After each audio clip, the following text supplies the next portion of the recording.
నమస్తే, welcome to ధర్మయుద్ధం. నేను మీ journalist Siddhu.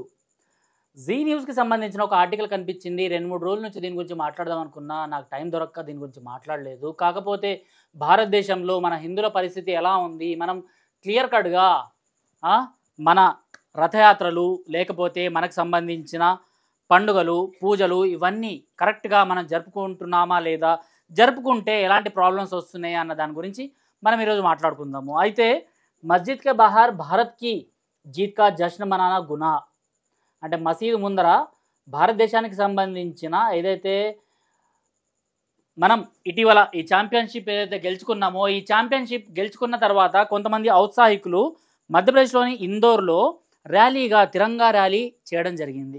తిరంగా ర్యాలీతో అలా వెళ్తున్న వాళ్ళు మసీదు ముందుకు వెళ్ళేసరికి అక్కడ ఏవైతే స్లోగన్స్ ఇచ్చారో, స్లోగన్స్ ఇవ్వడం మమ్మల్ని కలిచివేసింది, మేము హర్ట్ అయ్యాము అనేసి అక్కడ ఆ మసీదు లోపల నుంచి కొంతమంది రాడికల్ ఇస్లామిస్టులు వచ్చి స్టోన్ పెల్టింగ్ చేయడం జరిగింది. స్టోన్ పెల్టింగ్ చేయడమే కాకుండా ఇందోర్ మే భీడ్ పర్ పథరావ్ అంటే స్టోన్ పెల్టింగ్, పెట్రోల్ బంప్ ఫూకే, దుకానే జలాయి, షాప్లు కాల్చేశారు. పెట్రోల్ బాంబ్స్ వేసి షాప్లు కాల్చేశారు. అరే అప్పటికప్పుడు పెట్రోల్ బాంబ్స్ ఏడుకల్లో వచ్చినారా మీకు? నాకు అర్థం కాదు.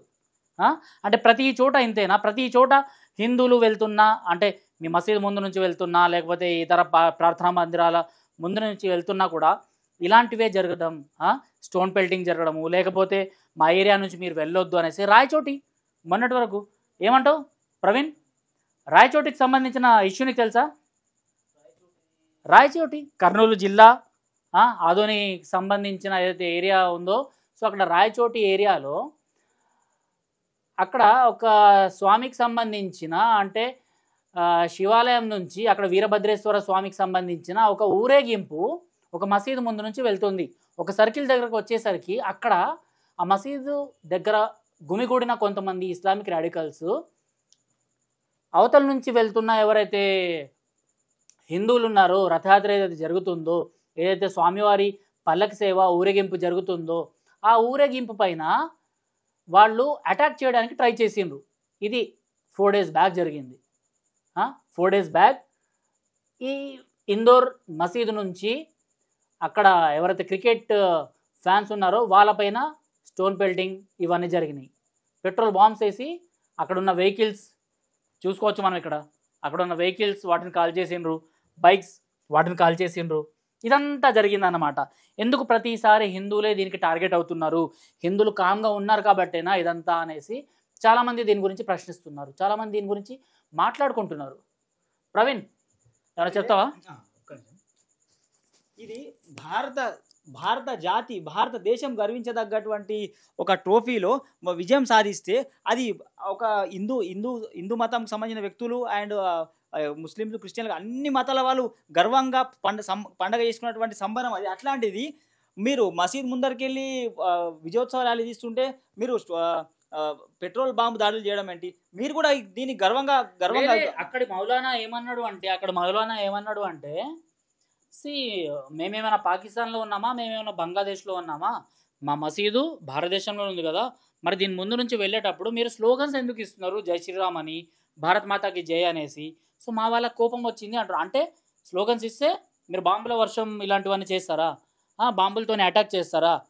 అప్పటికప్పుడు పెట్రోల్ బాంబ్స్ తయారు చేయడం ఏంటి, కొట్టడం ఏంటి? దీనికి సంబంధించిన ఒక వీడియో కూడా సోషల్ మీడియాలో వైరల్ అయింది.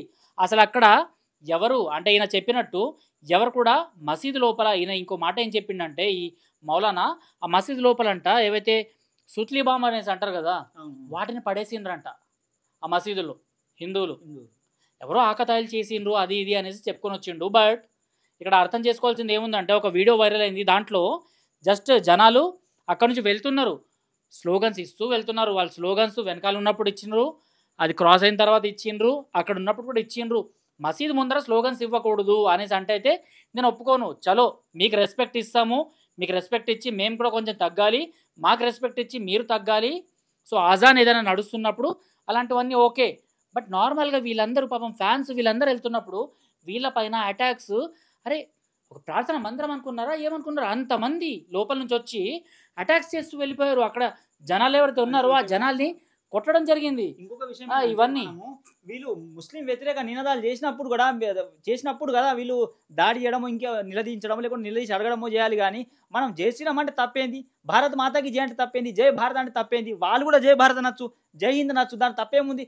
కానీ మనము ఈ ఒక విషయం, దీన్ని ఎగ్జాంపుల్ తీసుకుని ఇంకో విషయం చెప్తాను నేను. బేసిక్గా ఏంటంటే ఇప్పుడు మన వినాయక చవితి ఉందండి, వినాయక చవితి ఉత్సవాలు ఊరేగింపుల టైంలో కూడా మసీద్ దగ్గరికి వస్తే కొన్ని ప్రభుత్వ శక్తులు కూడా, కొన్ని ప్రభుత్వాల్లో ఉన్న కొన్ని జాతి వ్యతిరేక శక్తులు కూడా మసీద్ ముందర నినాదాలు చేద్దంటారు. అరే మసీద్ ముందర నినాదాలు చేస్తే తప్పేంది, మనం వాళ్ళని వ్యతిరేకించి మనం ముస్లిం వ్యతిరేక నినాదాలు చేస్తే వాళ్ళని రెచ్చగొట్టినట్టు అవుతుంది. కానీ భారత్ మాతాకి జై అంటే జై హింద్ అంటే జై శ్రీరామ్. ఈ భయం ఎందుకో నాకు అర్థం కావట్లేదు ప్రభుత్వాలకి. ఈ భయము, అరే మీరు సెక్యులర్గా అందరూ కలిసిమెలిసి ఉండాలి అంటున్నారు, అందరూ కలిసిమెలిసి ఉండాలి అంటే అందరు దేవుళ్ళు ఒకటే అనేసి కూడా మీరు చెప్పాల్సిన అవసరం ఉంది. ఇక్కడ జై శ్రీరామ్ అన్న అల్లాకే వెళ్తుంది, అల్లాని మొక్కినా జై శ్రీరామ్కి వెళ్తుంది, రాముడికి వెళ్తుంది అనేసి ఒక మాట మీరు చెప్పాలి. అంతేకాని అక్కడికి వెళ్ళిన తర్వాత వీళ్ళపైన మీరు నినాదాలు ఇవ్వకండి, మీ దేవుళ్ళకి సంబంధించిన నినాదాలు బంద్ చేసేయండి, డీజేలు బంద్ చేసేయండి, ఇవన్నీ చెప్తే ఏంటంటే గొడవలు అనేవి ఆటోమేటిక్గా ఈ యంగ్స్టర్స్ లోపల అవి వచ్చేస్తాయి అన్నమాట. అంటే సో ఏంటంటే వాళ్ళు పెట్రోల్ బాంబు ఇమీడియట్గా మీరందరూ సుతిలి బాంబు దాడి చేసిందంటే వాళ్ళు అదును కోసం చూస్తున్నారు. ఇదంతా నాకు తెలిసి ఇదంతా కాదు. ఏంటంటే చెప్పాలన్నా, మనము మా మసీద్ ముందరికి వచ్చి నినాదాలు చేసిండ్రు కాబట్టి మాకు చాలా బాధ అనిపించి మేము బాంబు దాడి చేసినామంటే మీరు నిలదీసి గొడవ చేసి గల్ల పట్టుకుని అడగచ్చు, దౌర్జన్యం చేసి ఇది చేయొచ్చు. కానీ కాకపోతే మీరు బాంబు దాడి చేయడం అంటే అదును కోసం చూసి ఎట్టకేలకు హిందువులపై దాడి చేయాలి, వాళ్ళకి ఏదో అదునుగా సందులో మంది అంటాం తెలంగాణ స్వచ్ఛ భాషలో. రాయచోటి విషయం కూడా మనం మాట్లాడుకోవాలి. ఎందుకంటే రాయచోటిలో ఏదైతే స్వామివారి పల్లకి సేవ వెళ్తుంది కదా రోడ్డు వెంబడి, మనందరికి తెలిసిందే స్వామివారి పెద్ద పెద్ద ఆలయాలు ఏవైతే ఉంటాయో, ఆలయ కూడళ్ళు ఏవైతే ఉంటాయో, ఆ కూడళ్ళలో నీకు టెంపుల్స్ గురించి వీటి హిస్టరీ గురించి తెలుసు కదా. సో ఆ కూడళ్ళలో ఆ స్వామివారిని తిప్పుతారు, పల్లకి సేవ అంటారు దాన్ని. సో అలాంటి పల్లకి సేవ ఎన్నో సంవత్సరాల నుంచి చరిత్రలో కూడా ఉంది, అక్కడ నుంచి జరుగుతూ వస్తుంది. అయినా కూడా వీళ్ళు ఏంటంటే అక్కడ లేడీస్ ఉన్నారు అని తెలిసినా కూడా, ఆ పల్లకి సేవలో లేడీస్ భక్తులు ఉన్నారని తెలిసినా కూడా వాళ్ళపైన అటాక్ చేయడానికి 100 మంది ఇస్లామిక్ రాడికల్స్ ఇంతకుముందు అయ్యప్ప స్వాముల పైన అక్కడ అటాక్ చేసిండ్రు. అయినా కూడా అక్కడ హిందువులు వీళ్ళందరూ కామ్గా ఉన్నారు. కొంతమంది వెళ్ళిండ్రు, మాట్లాడుకున్నారు, సార్ట్అవుట్ చేసుకున్నారు. ఇలా ప్రతిసారి హిందువుల పైన దాడులు ఇంకెన్ని రోజులు అనేసి సోషల్ మీడియాలో చాలామంది దీని గురించి మాట్లాడుతున్నారు, చాలామంది ప్రశ్నిస్తున్నారు. ఇక్కడ రాయచోటి తీసుకోవచ్చు, అక్కడ ఈ ఛాంపియన్స్ ట్రోఫీ ర్యాలీ తీసుకోవచ్చు, ఫ్యాన్స్ సంబంధించిన ఏదైతే తిరంగా ర్యాలీ ఉందో అది తీసుకోవచ్చు, లేకపోతే వినాయక చవితి ఉత్సవాలు తీసుకోవచ్చు, దుర్గామాత నిమజ్జనాలు తీసుకోవచ్చు. ఎక్కడైనా నిమజ్జనానికి విగ్రహాలు వెళ్తున్నాయంటే విగ్రహారాధన మాకు లేదు కదా, వీటిని పగలగొట్టాలి అనేసి ఏదైతే ప్రీచింగ్స్ చేస్తున్నారో అవన్నీ చేసి చూపిస్తున్నారు. సో దీనిపైన ప్రభుత్వం కూడా జాగ్రత్త తీసుకోవాల్సిన అవసరం ఎంతకైనా ఉంది. మన పండగలపై విద్వేషం, మన పల్లకి సేవలపై వాళ్ళకి విద్వేషం, మన సుప్రభాతాలపై వాళ్ళకి విద్వేషం, మన సుప్రభాతాల డిస్టర్బెన్స్, వారు చేసే అజా వల్ల మనం ఏ రోజు అజాలు డిస్టర్బ్ అవుతుంది అని ఏ రోజు అనలే. కానీ మన సుప్రభాతాల వల్ల డిస్టర్బెన్స్ అంటారు, మన పండగల వల్ల డిస్టర్బెన్స్ అంటారు, మన ఊరేగింపు వల్ల డిస్టర్బెన్స్ అంటారు. పల్లకి సేవ వెళ్ళినప్పుడు కానీ, ఊరేగింపుకు విగ్రహాలు తీసుకెళ్ళి ఊరేగింపు పల్లకి సేవకి వెళ్ళినప్పుడు కానీ, మసీద్ ముందరికి వెళ్తే మన నినాదాలు మనం చేస్తుంటాం. కానీ ఇస్లామిక్ వ్యతిరేక నినాదాలు, జాతి వ్యతిరేక నినాదాలు మనం చేస్తలేం కదా. మనం అట్లా అనడంలో తప్పేముంది? అరే మనం గర్వకారణంగా భావించవచ్చు. పక్క రాష్ట్రంలో ఉన్న పవన్ కళ్యాణ్ గారు సనాతన ధర్మంపై ఎవరైనా అంటే మాత్రం ఊరుకునేది లేదని అంత గర్వంగా చాటి చెప్పినప్పుడు, మరి ఒక హిందువుగా, ఒక సనాతన ధర్మ వీరుడిగా, ఒక డిప్యూటీ సీఎంగా ఆయన అంత పెద్ద గొప్ప పొజిషన్లో ఉండి ఏ రోజు కూడా వేరే మతాలకు విరవలేదు. వేరే మతాలకు విరవకుండా వేరే మతాలను గౌరవిస్తాం, మన హిందూ ధర్మాన్ని ఆచరిస్తామన్నారు. అట్లాంటప్పుడు రాయచోటిలో ఎవరైతే హిందువులు ఉన్నారో వాళ్ళు జస్ట్ అక్కడ ఎవరైతే అవతల సైడ్ నుంచి ఇస్లామిక్ రాడికల్స్ వచ్చేసి అక్కడ లేడీస్ ఉన్నారు అనేసి తెలిసినా కూడా, ఇప్పుడు ఎవరైనా రోడ్డు మీద నీకు గొడవైంది, లేడీస్ కనిపించిండ్రు అవతల వాళ్ళతోని, నువ్వేం చేస్తావు? పక్క నుంచి వెళ్ళిపోతావా లేకపోతే గొడవ పడతావా? పక్క నుంచి వెళ్ళిపోతాం కదా, లేడీస్ ఉన్నారు కదా అనేసి. కానీ అక్కడ లేడీస్ ఉన్నారని తెలిసినా, వాళ్ళ చేతిలో చంటి బిడ్డలు చిన్న పిల్లలు ఉన్నారని తెలిసినా కూడా వాళ్ళపైన అటాక్ చేయడానికి ట్రై చేసిండ్రు. పోలీసులు వచ్చి వాళ్ళని ఆపిండ్రు కాబట్టి అక్కడ గొడవలేం జరగలేదు, లేకపోతే పెద్ద గొడవ జరిగేది. అండ్ స్వామివారిని అక్కడ ఊరేగిస్తున్నారు, ఆ స్వామివారి విగ్రహం పైన కూడా దాడి జరిగేది. ఇది మనకు క్లియర్గా కనిపిస్తుంది. అండ్ అక్కడ హిందువుల పైన ఏవైతే కేసులు పెట్టిండ్రో, అంటే Islamic radicals first of all వాళ్ళు వచ్చి అటాక్ చేయడానికి ట్రై చేయడము, ఇవన్నీ నినాదాలు ఇవ్వడం, ఇదంతా జరుగుతున్నప్పుడు వాళ్ళపైన కేసులు బనాయించాలి కదా. వాళ్ళ హిందువుల పైన ఎట్లా కేసులు బనాయించిండ్రు? హిందువులు ఎవరైతే ఉన్నారో వాళ్ళు అంటే రిటర్న్ మాట్లాడితే వాళ్ళపైన కూడా కేసులు బనాయిస్తారా? ఇవాళ అదే జరుగుతుంది.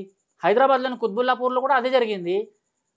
శివలింగం పైన ఇద్దరు ముస్లిమ్స్ వచ్చేసి దొంగలు, వాళ్ళు అక్కడున్న ఏదైతే శివలింగం పైన ఏదైతే తాపడం చేయిస్తారు కదా, సో వెండి తాపడము, రాగి తాపడాలు ఇవన్నీ తీసుకొని అమ్మేద్దాం అనుకున్నారు. దొంగతనం చేసిండ్రు. దొంగతనం చేసే దాంట్లో వీళ్ళు శివలింగం పైన షూస్ వేసుకొని, చెప్పులు వేసుకొని ఎక్కి దాన్ని లాగి తీసి దొంగతనాలు చేసిండ్రు.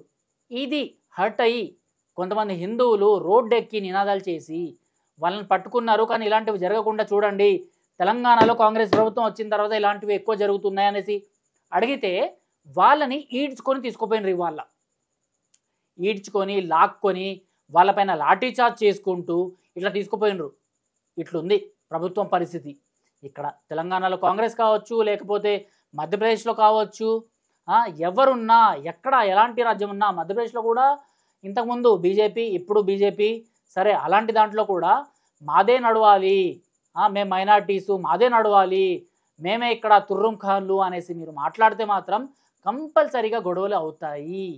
ఇది అర్థం చేసుకోండి అనేసి సోషల్ మీడియాలో చాలామంది దీని గురించి మాట్లాడుతున్నారు. అసలు భారతదేశంలో హిందువులకు మత స్వేచ్ఛ లేదు, భారతదేశంలో హిందువులకు పూజలు చేసుకునే స్వేచ్ఛ లేదు అనేసి అయితే చాలామంది అంటున్నారు. నేను కూడా అదే అంటున్నా. సో దీనిపైన మీరేమంటారో కామెంట్ బాక్స్లో తెలపండి. టిల్ దెన్ జై హింద్, జై భారత్.